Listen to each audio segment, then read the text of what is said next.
സംസ്ഥാന സർക്കാരിനെതിരെ രൂക്ഷ വിമർശനവുമായി വീണ്ടും ഓർത്തഡോക്സ് സഭ. യാക്കോബായ സഭയിലെ പുതിയ കത്തോലിക്ക വാഴ്ചയ്ക്ക് സർക്കാർ പിന്തുണ നൽകുന്നതിലാണ് പ്രതിഷേധം. ലബനനിൽ നടക്കുന്ന ചടങ്ങിൽ മന്ത്രി പി രാജീവ് ഉൾപ്പെടെ പങ്കെടുക്കുന്നത് വോട്ട് ബാങ്ക് രാഷ്ട്രീയം മാത്രമാണെന്നും ഓർത്തഡോക്സ് സഭ വിമർശിച്ചു. യാക്കോബായ സഭ അധ്യക്ഷനായി ജോസഫ് മാർ ഗ്രിഗോറിയോസിനെ വാഴിക്കുന്ന ചടങ്ങിൽ സംസ്ഥാന സർക്കാർ പ്രതിനിധികളെ അയക്കാൻ തീരുമാനിച്ചതാണ് ഓർത്തഡോക്സ് സഭയെ ചൊടിപ്പിച്ചിരിക്കുന്നത്.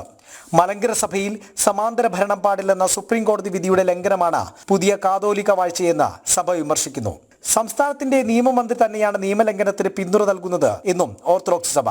കേരളത്തിലെ പൊതുജനങ്ങളുടെ പണം ഉപയോഗിച്ചാണ് വോട്ട് ബാങ്ക് രാഷ്ട്രീയത്തിനായി പ്രതിനിധികളെ അയക്കുന്നതെന്നും സർക്കാർ നിയമലംഘകർക്ക് കൂട്ടുനിൽക്കുകയാണെന്നും ഓർത്തഡോക്സ് സഭ കോട്ടയം ഭദ്രാസനാധിപൻ യൂഹാനോൻ മാർ ദിയസ്കോറോസ് മെത്രോപൊലിത്ത പറഞ്ഞു.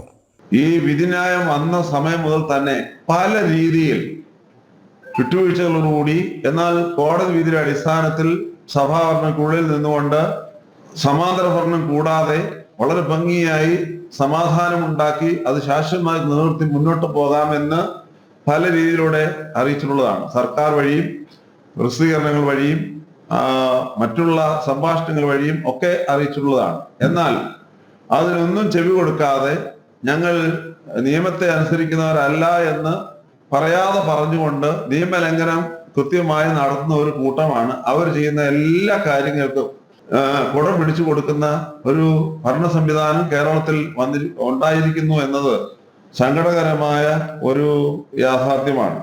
ഇപ്പോൾ ഇത് പറയുന്നതിന്റെ പ്രധാനപ്പെട്ട കാരണം അന്ത്യോക്യയിലെ പാത്രിക്കീസ് ലെബനോനിൽ അല്ലെങ്കിൽ ബെയ്റൂട്ടിൽ വെച്ച് നടത്തുന്നത് ഈ മാസം 25-ന് ലെബനോണിൽ വെച്ചാണ് യാക്കോബായ സഭയുടെ പുതിയ അധ്യക്ഷനെ വാഴിക്കുന്ന ചടങ്ങ്.